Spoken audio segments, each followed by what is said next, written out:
Prišla bo situacija, ko boš ti bil klicen, tvoja babi je pa naredila samomor včeraj, nisi niti vedel, a ne? In ti se boš spraševal, kaj bi ti lahko drugače naredil v svojem življenju, da do tega ne bi prišlo. In to bo stiska, ki bo prva za vse mlade ljudi, ki so zdaj navdušeni na to idejo, da ne bi trpeli. Ni pravično, da določeni ljudje, to govorimo o aktivistih,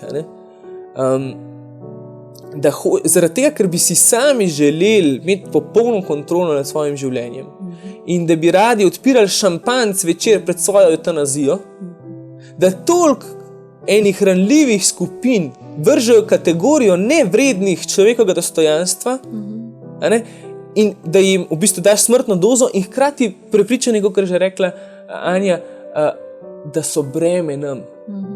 Ker to je ena izmed najbolj pogostih razlogov, zakaj delajo ljudje evtanazije v tujini, recimo Kanada, Oregon. Ni fizična bolečina, ampak je osamljenost. Ampak je to, da ne želiš biti breme drugim. To, da ne moreš več delati stvari, ki so te prej veselile. Ampak to je realnost človeka.